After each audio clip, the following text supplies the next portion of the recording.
నిత్యం శత్రు దేశాలను క్షిపణి పరీక్షలతో కవ్వించే ఉత్తర కొరియా ఓ అత్యాధునిక యుద్ధ నౌకను తయారు చేసే పనిలో తల మునకలైనట్టు తెలుస్తోంది.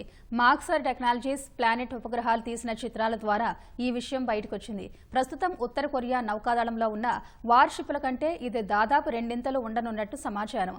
ఈ యుద్ధ నౌక నిర్మాణానికి అవసరమైన సాంకేతికత రష్యా నుంచి ఉత్తర కొరియాకు అంది ఉంటుందని దక్షిణ కొరియా భావిస్తోంది.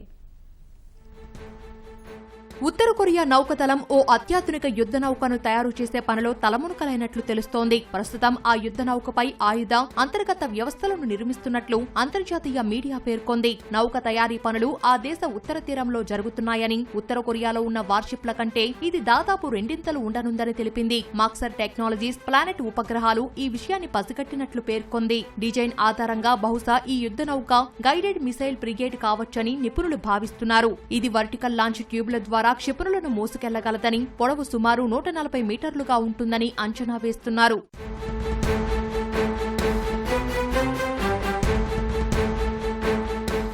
ఉత్తర కొరియాలో కిమ్ అధికారం చేపట్టాక సైనిక దళాలను అత్యంత వేగంగా ఆధునీకరిస్తున్నారు. అమెరికాకు చేరేలా ఖండాంతర క్షిపణులను ఇప్పటికే ఉత్తర కొరియా సమకూర్చుకుంది. ఈ ఆయుధాల తయారీకి అవసరమైన సాంకేతికత పరికరాలను ఎవరూ ఉత్తర కొరియాకు విక్రయించకుండా ఐక్యరాజ్యసమితి ఆంక్షలు విధించింది. రష్యాతో మంచి సంబంధాలు ఉండడంతో ఆంక్షల ప్రభావం లేకుండా చూసుకుంది. ఆ ఫ్రిగేట్ నిర్మాణానికి అవసరమైన టెక్నాలజీ రష్యా నుంచి అంది ఉంటుందని దక్షిణ కొరియా నిపుణులు చెబుతున్నారు. కాకపోతే టెక్నాలజీ పరంగా ఈ నౌక బలహీనంగా ఉండొచ్చని అమెరికా భావిస్తోంది.